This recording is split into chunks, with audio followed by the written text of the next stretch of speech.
आज हम लोग संगीत, टॉपिक क्या है?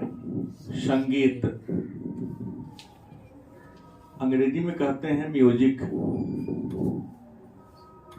म्यूजिक टॉपिक, विषय के बारे में चर्चा करेंगे। तो संगीत में सबसे पहले हम लोग ये जानेंगे कि संगीत है क्या। संगीत क्या है और संगीत का हमारे जीवन में महत्व क्या है, इस बात पर हम लोग क्या करेंगे, परिचर्चा करेंगे कि संगीत क्या है और हम सब के जीवन में संगीत का महत्व क्या है। संगीत हमें किस रूप में लाभ पहुंचाती है, फायदा पहुंचाती है, इसी बारे में हम लोग क्या करेंगे, चर्चा करेंगे। तो सबसे पहले जान लें कि किसी विषय को अच्छा तरीका से समझने के लिए, जानने के लिए हमें उस विषय के परिभाषा को जानना होगा। तो आज के क्लास में हम लोग संगीत और संगीत से जुड़ा हुआ जो भी परिभाषा है उन परिभाषा को जानेंगे। तो सबसे पहला हमने प्रश्न किया कि ये संगीत है क्या। तो सामान्य सा परिभाषा इसका है गायन, वादन व नृत्य को सम्मिलित रूप से क्या कहते हैं, सम्मिलित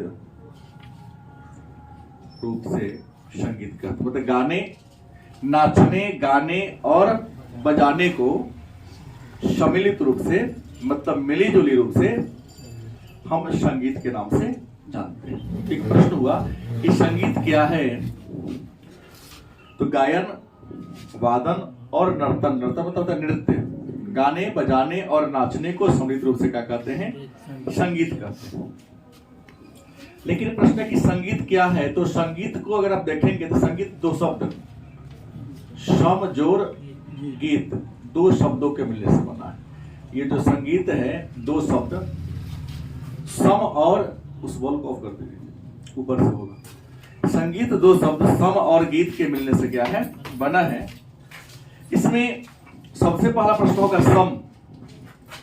क्या है? सम। सम का मतलब होता है बराबर। क्या होता है? सम का मतलब क्या होता है? बराबर। और गीत में गायन, वादन और नृत्य तीनों को रखा गया है। मतलब संगीत वह शास्त्र है, वह विधा है जो इंसान को संतुलन में ला देता है। आपके जीवन में जो उतार चढ़ाव होते हैं, जीवन में जो परेशानियां होती हैं, अगर आप संगीत के सानिध्य में जाते हैं तो आपको चेतना को, आपके मन को स्थिरता ला देता है, शांत कर देता है। तो आपके मन को, आपके चेतना को, आपके जीवन में जो थोड़ी सी उथल फुथल है, मन में जो बेचैनी है, मन में जो परेशानी है, तो मन की बेचैनी और परेशानी को शांत करने वाला जो शास्त्र है, जो विषय है, उसी को हम कहते हैं संगीत।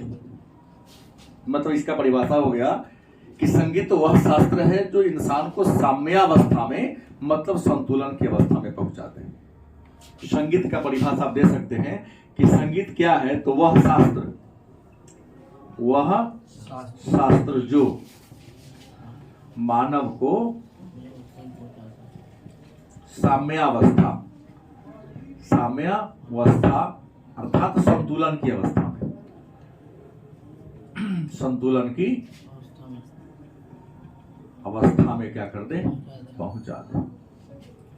संगीत वह शास्त्र है जो मानव को कहां पहुंचा दे, संतुलन की अवस्था में या साम्यावस्था में क्या कर दे, पहुंचा दे। जैसे आप लोग इस बात को जान रहे हैं कि जब भी आपके मन में थोड़ी सी बेचैनी होती है, आप लोग परेशान होते हैं, तो मोबाइल में यूट्यूब पर जाते हैं और किसी जो आपको पसंद है उस गाना का नाम क्या करते हो, लिखते हो, और गाना को क्या करते हो, सुन लेते हो। तो गाना को सुनने के बाद आपको मन में बेचैनी आ जाती है या आपकी बेचैनी कम हो जाती है? बोलिए, आप सबकी बेचैनी क्या होती है, कम हो जाती है। हमने वही कहा ना कि संगीत क्या है। तो संगीत वह शास्त्र है मतलब वह विषय है जो मानव को साम्यावस्था में अर्थात संतुलन की अवस्था में ला देता है। अब कहेंगे संगीत की उत्पत्ति हुई कहां से? तो एक बात तो आप जान ले, मैं इतिहास पढ़ाया हूं तो आपको बताया हूं कि संगीत की उत्पत्ति सामवेद, क्योंकि साम का मतलब क्या होता है? गान, और वेद का मतलब होता है ज्ञान। मतलब गाना के बारे में हमें ज्ञान देने वाला जो विषय है उसी को सामवेद कहते हैं। ऐसे माना गया है कि संगीत की जो अधिष्ठात्री देवी है वह माता सरस्वती है। सरस्वती के बीना से संगीत की क्या हुई है? उत्पत्ति मानी जाती है। तो एक बात तो जान के, 2 अंक का यदि आपसे प्रश्न करें कि संगीत है क्या या संगीत कहते किसे हैं, तो संगीत का परिभाषा होगा, संगीत वह शास्त्र है जो मानव को साम्यावस्था में या संतुलन की अवस्था में क्या कर दे? पहुंचा दे। दूसरा अन्य तरीका सीख सकते हो, गायन, वादन और नृत्य को सम्मिलित रूप से संगीत कहते हैं। मतलब एक बात और ले सकते हैं कि संगीत वह शास्त्र है जहां पहुंच जाने के बाद इंसान के मन में न दुख न सुख, मतलब दुख और सुख की अवस्था से इंसान जब ऊपर पहुंच जाता है, मन की सारी बेचैनी, सारी परेशानी, सारी हरकत इंसान का क्या होता है? समाप्त हो जाता है, दूर हो जाता है, तो उसी को हम क्या कह देते हैं? संगीत कह देते हैं। अब संगीत जब पढ़े हैं तो कुछ परिभाषिक शब्द को पढ़े। संगीत में कुछ ऐसी परिभाषाएं होती हैं जिसको जानने के बाद ही विषय वस्तु में प्रवेश करेंगे तो हमको क्या मिलेगा? लाभ मिलेगा, फायदा मिलेगा। तो संगीत का जो परिभाषिक शब्द है, इसमें सबसे पहला आता है नाद का। क्या आता है? नाद क्या है? अब यहां नाद का मतलब ये नहीं समझिए गांव से आते तो भैंस गांव जिसमें चारा खिला, तो उस नाद की यहां चर्चा हो रही है। संगीत का एक शब्द है नाद। क्या है? बड़ी आसान सा परिभाषा है, संगीत के लिए उपयोगी, संगीत के लिए उपयोगी मधुर ध्वनि को, मधुर ध्वनि को क्या कहते हैं? 2 अंक का प्रश्न होगा कि नाद क्या है या नाद कहते किसे हैं? तो संगीत के लिए उपयोगी मधुर ध्वनि को क्या कहते हैं? याद रहेगा, नाद क्या है? तो संगीत के लिए उपयोगी मधुर ध्वनि को नाद कहते हैं। और याद रख लें कि संगीत का सृजन नाद से होता है। संगीत का सृजन, सृजन का मतलब क्या होता है? निर्माण। सृजन का मतलब क्या होता है? अगर आपसे कोई प्रश्न करे कि संगीत का सृजन कहां से होता है, तो आपका उत्तर क्या होगा? नाद से। नाद ही संगीत के सृजन का क्या है? आधार है। अब सवाल है, तो नाद के प्रकार कितनी हैं और उसकी विशेषता क्या है? एक प्रश्न आ जाएगा, नाद के प्रकार। नाद के क्या होगा? प्रकार। तो शायद आपको पता है कि नाद के 2 प्रकार हैं। नाद के कितने प्रकार हैं? 2 प्रकार है। एक कौन है? आहत नाद, आहत, और दूसरा क्या है? अनाहत नाद। अनाहत मतलब संगीत में नाद होने, पहला प्रश्न, पहले तो संगीत का परिभाषा हमने दिया और संगीत का सृजन नाद से होता है। तो हमने नाद का परिभाषा क्या दिया कि संगीत के लिए उपयोगी मधुर ध्वनि को नाद कहते हैं। लेकिन नाद होते कितने प्रकार के हैं? तो संगीत शास्त्र के अनुसार नाद 2 प्रकार के होते हैं। पहला कौन है? आहत, और दूसरा क्या है? अब कहेंगे आहत नाद किसे कहते हैं? तो आहत का मतलब होता है आघात पहुंचाना या चोट पहुंचाना। आहत का मतलब क्या होता है? आघात पहुंचाना या चोट पहुंचाना। जैसे 2 चाबी है मेरे पास, जैसे हम 2 पेन ले ले, चाबी मिला मेरे पास, तो मतलब किसी बोल्ट को खोलने वाला ये, तो इस दोनों को आपस में हम ये बजा रहे हैं, कुछ ध्वनि निकल रही है। तो 2 को हमने टकरा दिया या 2 को ऐसे से रगड़ दिया, तो किसी चीज पर ठोकने से क्या घर्षण करने से, मतलब आघात पहुंचाने से, चाहे डंडा से आघात पहुंचाए तब, चाहे हाथ से आघात पहुंचाए, तो एक वस्तु से दूसरे वस्तु पर आघात पहुंचाने से, चोट पहुंचाने से जो ध्वनि निकलता है उसे क्या कहते हैं? आहत नाद कहते हैं। गलत से, लेकिन याद रखिएगा नाद का परिभाषा है संगीत के लिए उपयोगी। ऐसा करो, आप सभी लोग घर जाना, सरसों तेल वाला टीन होगा आपके घर में, चाहे कटरा होगा, छिथाली होगा, डंडा लेके जोर जोर से पीटने लगना, तो क्या नाद कहलाएगा? नहीं, तो हल्ला गुला शोरगुल हो गया। होने पहले क्या, तो संगीत के लिए उपयोगी बजाओ, लेकिन एक निश्चित लय ताल में बजाओ, तब नाद कहलाएगा, क्योंकि संगीत का सृजन नाद से होता है। गलत या सही? मतलब बजाओ लेकिन उसका कोई लय हो, कोई क्या हो, ताल हो। अब बच्चे लोग टीन पीटना शुरू कर देते हैं तो वो नाद नहीं है, तो हल्ला गुला शोरगुल हो गया। तो किसी वस्तु को टकराने से, रगड़ने से, घर्षण करने से जो ध्वनि उत्पन्न होता है उस ध्वनि को आहत नाद के नाम से जानते हैं। लेकिन अनाहत, अ माने न, आहत बिना टकराए, तो न टके तो फूकेंगे ना। किसी वस्तु को फूकने से भी, जैसे बांसुरी, हारमोनियम, क्या उसको हम फूकते हैं? नहीं, उसमें हवा भरते हैं। तो बिना आघात पहुंचाए भी, बिना चोट पहुंचाए भी कुछ ऐसे यंत्र है जो हमें आवाज देती है। गलत सही? जैसे बांसुरी को क्या करते हैं? फूकते हैं। और जैसे बांसुरी फूकते हैं तो बांसुरी से क्या निकलता है? स्वर निकलता है। हारमोनियम देखा है आप लोगों ने? हारमोनियम जिसे कहते हैं, हारमोनियम देखा है ना आपने? तो हारमोनियम में आवाज निकलता हवा भरने से। तो यहां वस्तु को टकरा कर, पीट कर अगर ध्वनि निकाल दिए तो कहेंगे आहत नाद। यहां पीटना नहीं है, फूंक कर अगर स्वर निकाल दिए तो क्या कहेंगे? तो बात आ गया कि नाद किसे है कहते हैं, तो संगीत के लिए उपयोगी मधुर ध्वनि। मधुर ध्वनि वो होगा जो तुम्हारे कान को बुरा लगे कि अच्छा लगे? अच्छा लगे। तो कर प्रिय मधुर ध्वनि को न हो जाएगा परिभाषा का नया, वह ध्वनि जो आपके कानों को प्रिय लगता हो, वह ध्वनि जो आपके कान को प्रिय लगता है। तो कान को प्रिय लगने वाले ध्वनि को हम नाद कहते हैं। कर्ण प्रिय ध्वनि को या संगीत के लिए उपयोगी मधुर ध्वनि को नाद कितने प्रकार के होते हैं? कितने प्रकार के होते हैं? 2 प्रकार के नाद होते हैं। तो आहत नाद भी जान गए, अनाहत नाद भी क्या हो गए। लेकिन एक बात नहीं आया, एक और प्रश्न होगा, तो नाद की विशेषता क्या है? नाद की विशेषता, तो हर नाद की कोई ना कोई विशेषता होती है। नाद की विशेषता होती है, और नाद की 3 विशेषता है। पहली विशेषता नाद की है कि नाद का छोटा अथवा बड़ा होना। नाद का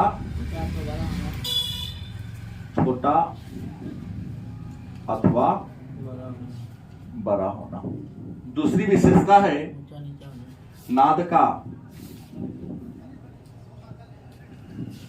ऊंचा अथवा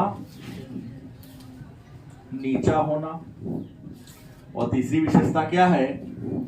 नाद की जाति अथवा गुण। नाद की जाति अथवा गुण।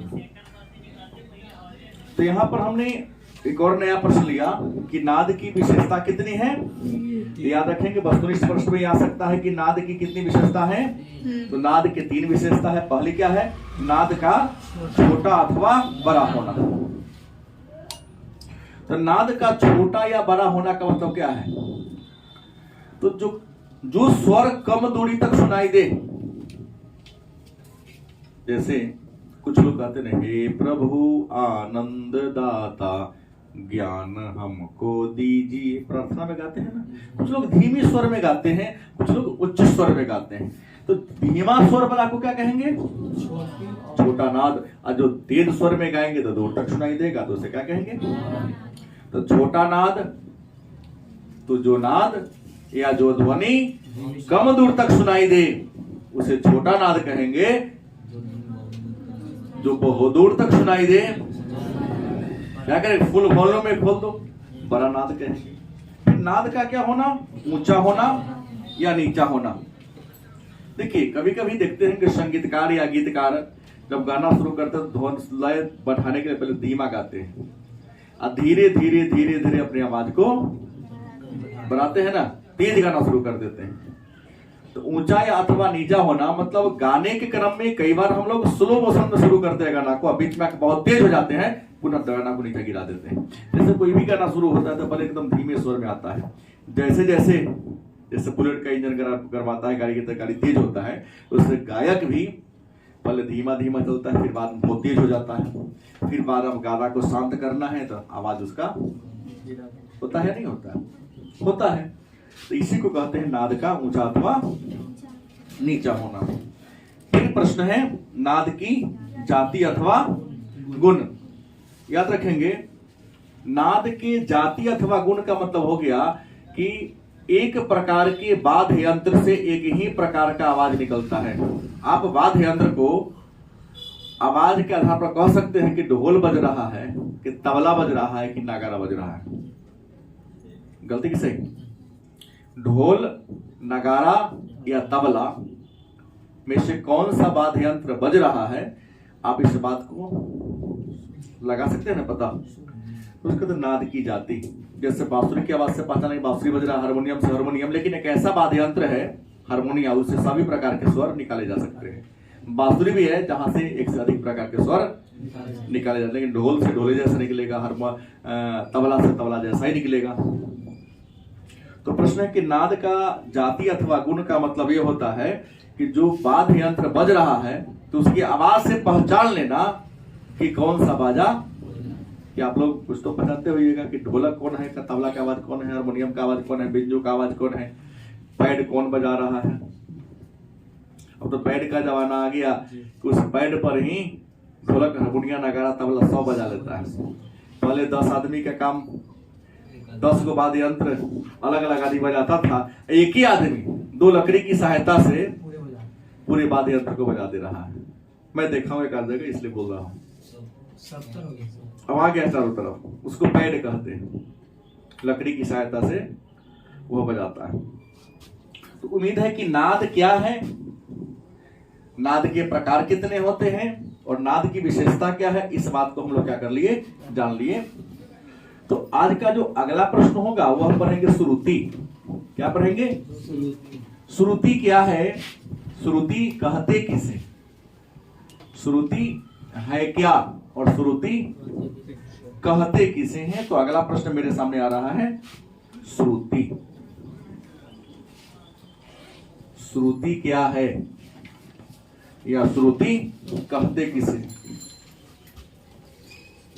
तो श्रुति का डेफिनेशन दिया, श्रूयते, क्या लिखा, श्रूयते इति श्रुति। श्रूयते इति श्रुति अर्थात श्रुति कहते कि जिसे सुना जा सके, जिसे क्या किया जा सके, श्रुति कहते किसे हैं, तो जिसे सुना जा सके उसे ही श्रुति कहते हैं। आसान शब्दों में हम जो कुछ सुनते हैं, हम जो कुछ क्या करते हैं, सुनते हैं, उसे ही क्या कहते हैं, श्रुति कहते हैं। हम जो कुछ भी सुनते हैं उसे क्या कहते हैं। और याद रखें कई बार पूछा गया है कि एक सप्तक में 22 श्रुति होते हैं। एक सप्तक में कितने श्रुति होते हैं, 22 श्रुति होते हैं। हालांकि कुछ विद्वान कहते हैं कि नहीं 24 श्रुति होते हैं, 24 श्रुति होते हैं, लेकिन अधिकांश संगीत शास्त्रियों का मानना है कि एक सप्तक में कितने श्रुति होते हैं, 22।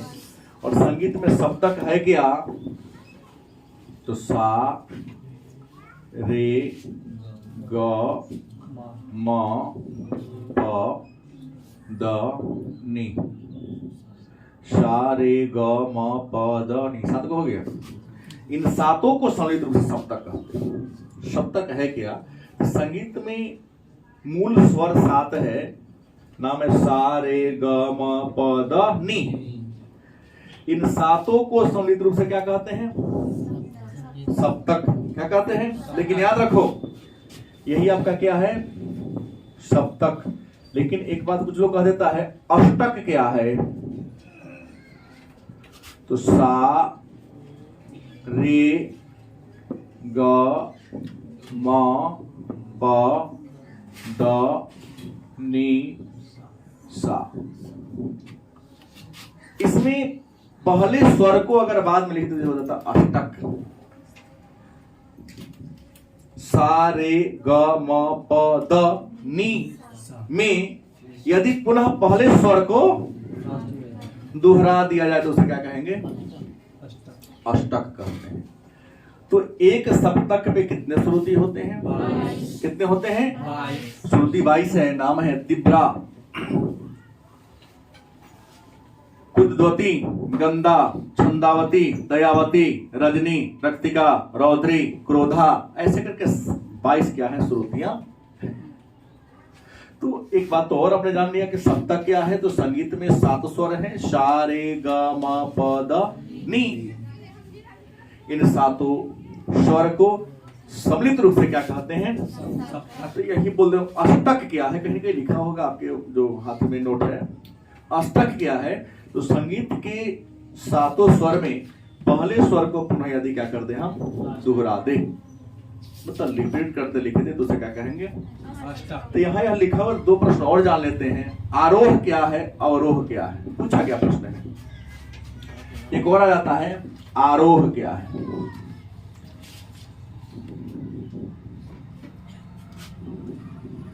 तो बड़ी आसान है। संगीत के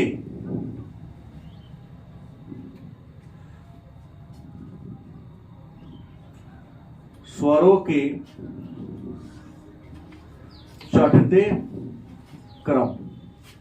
संगीत के में कितने स्वर हैं? 7। इनके चढ़ते क्रम जैसे सा रे ग म प द नी को क्या कहते हैं? आरोह कहते हैं। संगीत में कितने स्वर हैं? 7। इन 7 को चढ़ते क्रम सा रे ग म प द नी तो क्या कहते हैं? संगीत के स्वरों के चढ़ते क्रम को क्या कहते हैं? सप्तक कहते हैं। जैसे लिख दीजिए, संगीत में कितने स्वर हैं?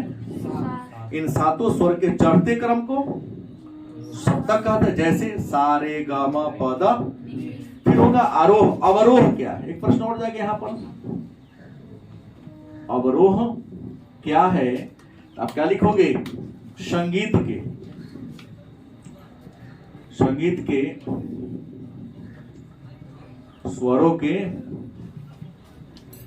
उतरते क्रम को, संगीत के स्वर के उतरते क्रम को क्या कहते हैं? क्या होगा? नी द प म ग रे सा। मतलब सा रे ग म प द नी। इनके चढ़ते क्रम को आरोह कहते हैं और उतार दो नी द प म ग रे सा। हारमोनियम सीखने जाओगे ना, पहले आगे की ओर सिखाएगा, डाउन हो, पीछे भी। उसी तरह से जैसे पटरी पर हाथ बढ़ाते गए उसको डाउन हो, तो संगीत के चढ़ते स्वर को क्रम को क्या कहते हैं? और उतरते क्रम को अवरोह कहते हैं। तो वस्तुनिष्ठ में भी कर सकता है और 2 अंक में भी प्रश्न आपको डाल सकता है। याद रहेगा। संगीत में कितने स्वर हैं? 60। रियल में ये नाम नहीं है, नाम थोड़ा और पेचीदा है। हमने उसके पहला वर्ण को यहां पर लिखा है। तो संगीत में 7 स्वर हैं, उन 7 स्वर के चढ़ते क्रम को जैसे सा रे ग म प द नी। और संगीत के 7 स्वर हैं, उन 7 स्वर के उतरते क्रम को क्या कहोगे? जैसे नी द प म ग रे सा। गलत कि सही? एक और जान लो, यहां पर आ गया तो सरगम क्या है, एक और प्रश्न आ जाता है। सरगम क्या है? तो पहले का सा रे ग म, संगीत के 7 स्वर में प्रथम 4 स्वर को सा रे ग म को सम्मिलित रूप से सरगम कहते हैं। यही से तो पूरा है। सारे ग म प द नी अगर याद होगा तो कई प्रश्न के उत्तर आपके हाथ में है ना। सारे ग म सरगम। संगीत का जो पहला 4 स्वर हैं, उन 4 स्वर को सम्मिलित रूप से क्या कहते हैं? सरगम के नाम से जानते हैं। क्लियर? अब आइए कम से कम 5-7-10 प्रश्न तो हम लोग देखें। अब आते हैं स्वर क्या है। नाद जान लिए, श्रुति जान लिए, आरोह अवरोह जान लिए, सरगम जान लिए। गलत या सही? नाद के प्रकार को जान लिए। एक प्रश्न मेरे सामने क्या आता है? सरगम क्या है, सॉरी स्वर क्या है। लेकिन यह स्वर व्याकरण वाला नहीं है। नहीं कि आप क्या बोल दीजिएगा कि स्वर वह उस मूल ध्वनि को कहते हैं जिसका खंड या टुकड़ा ये कहेंगे तो गलती हो जाएगा, क्योंकि आप क्या पढ़ रहे हो? संगीत पढ़ रहे हो। तो संगीत के अंतर्गत ध्वनि की 7 खंडों को, नहीं क्या होगा, संगीत में ध्वनि के 7 खंडों को क्या कहते हैं? स्वर कहते हैं। अभी ने लिखा था क्या? जैसे लिख दीजिएगा, जैसे सा रे ग म प द नी। हो गया। स्वर क्या है? संगीत में ध्वनि के कितने खंड हैं? 7 खंड है। उन 7 खंड को हम लेकिन हमने तो ये लिखा, लेकिन रियल है कौन? षडज। रियल नाम है षडज।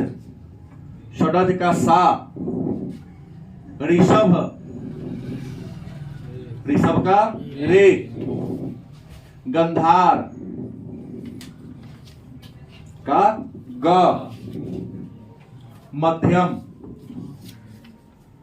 मध्यम का म, पंचम, पंचम का प, धैवर्त,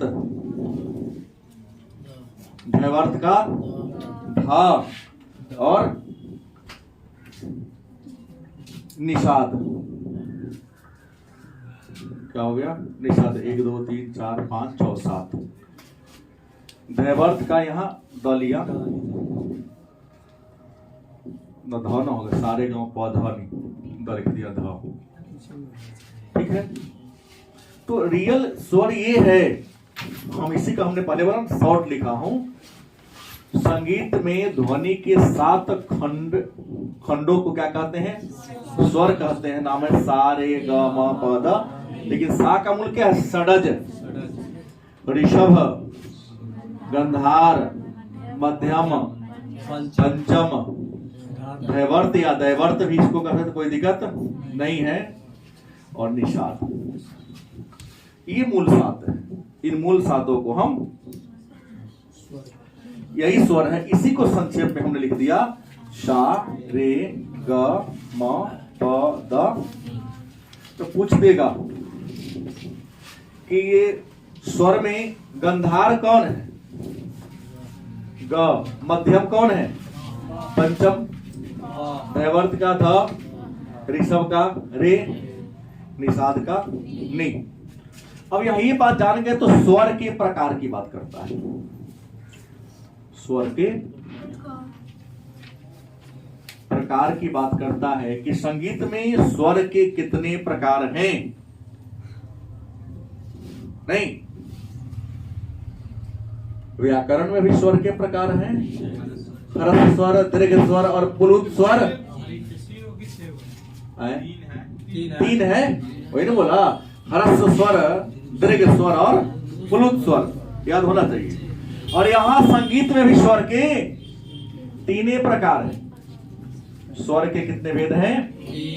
तीन भेद हैं। संगीत में स्वर के कितने भेद हैं? तीन भेद हैं। कितने प्रकार हैं? पहला,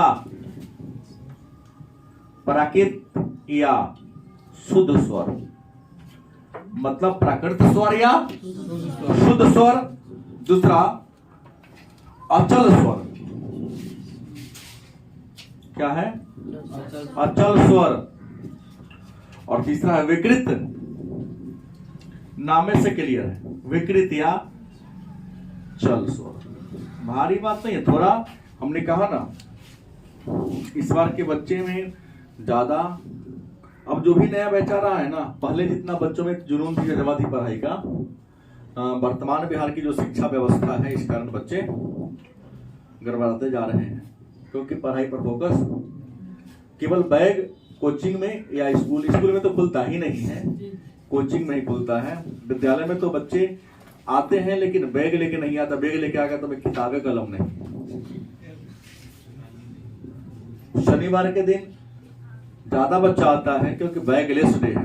शनिवार के दिन बैग लेके नहीं आना है विद्यालय में, बैग फ्री डे, क्योंकि विद्यालय में क्या होगा, खेल कूद केवल होगा। और इसमें कमी, जब तक गार्जियन सक्रिय नहीं होंगे उनका बच्चा, वही बच्चा पढ़ाई लिखाई में एक्टिव है जिनके गार्जियन की आसक्ति है। बात समझ गए? क्योंकि विद्यालय खुली रहती है, बच्चे विद्यालय के गेट के बाहर खेलते रहते हैं, रोड पर खेलते रहते हैं। प्रश्न ही आया तो स्वर के भेद कितने हैं? तो स्वर के कितने भेद हैं? तीन। पहला प्राकृत स्वर क्या है? तो संगीत में कितने स्वर हैं? 7 स्वर हैं। अगर संगीत के सातों स्वर अपने निश्चित श्रुति पर रहे, मतलब जिसका जहां स्थान है वहीं पर रहे, उसे आगे पीछे न हो, तो उसे क्या कहेंगे? प्राकृत स्वर या शुद्ध स्वर के नाम से। जैसे बाबूजी स्कूल पर, आप बेटा बैठा कुर्सी पर, तो व्यवस्था ठीक है? नहीं। कुर्सी पर किसका स्थान है? पिताजी का स्थान है। तो संगीत में कितने स्वर हैं? सभी स्वर का कोई न कोई स्थान होता है। जैसे हम यहाँ हैं और आप यहाँ हैं, तो हमारा भी स्थान फिक्स है और आपका भी स्थान क्या है? फिक्स है।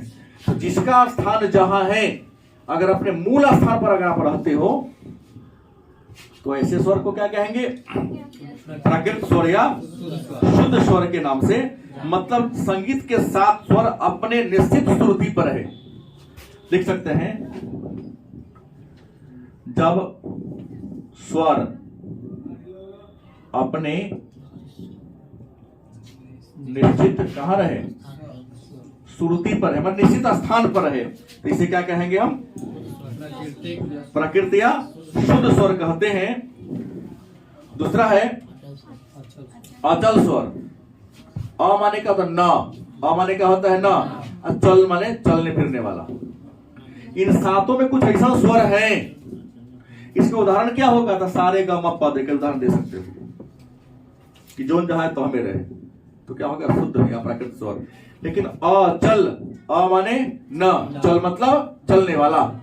इन 7 में कुछ ऐसे भी स्वर हैं, जैसे अंग्रेजी में आप लोग एक अनुवाद या स्टेटमेंट याद रखे हैं, the sun is the rises in the east and sets in the waste.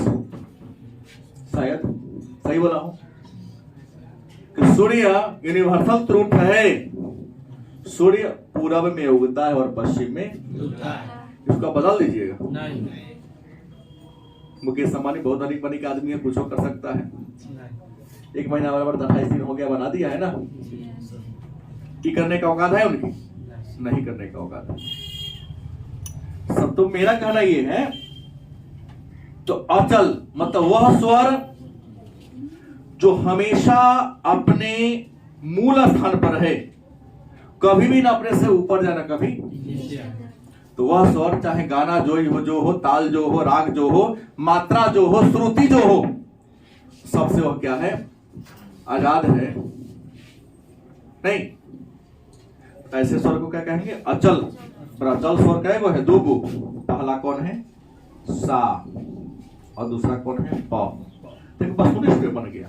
अचल स्वर कौन है, तो सा और वस्तुनिष्ठ में डाल देगा। इनमें कौन अचल स्वर नहीं है, दूगो तो है ये है, बाकी जो होगा सो नहीं होगा। अचल स्वर की संख्या कितनी है, दो। वस्तुनिष्ठ में ऑप्शन में देकर डाल सकता है। और क्या है, विकृत माने अपना जगह पर से आगे पीछे होने वाला, और यह चल माने घूम फिर करे वाला, यही ना हुआ। चल मतलब क्या होगा, चलायमान चीज। तो कुछ संगीत में 7 स्वर हैं, इन 7 में कुछ ऐसे भी स्वर हैं जो राग के अनुसार, ताल के अनुसार, मात्रा के अनुसार अपने स्थान को बदलते रहते, ऊपर नीचे, अपने जगह से ऊपर नीचा होते रहते हैं। तो अपने जगह से ऊपर नीचा होने वाले स्वर को हम क्या कहते हैं, विकृत स्वर कहते हैं। और विकृत स्वर की संख्या 5 है, और दुगुताई में चला गया, जो बात यही ना होगा, यहां तो 7 आता है। वह कौन आ जाएगा, रे, क्या आएगा, रे के बाद ग के बाद म के बाद द या ध जो लिख दो, उसके बाद ये कौन स्वर हो गया, विकृत। मतलब ये पांचों ऐसा है जो समय के अनुसार अपने स्थान को अदल बदल करते रहते हैं। कोई दिक्कत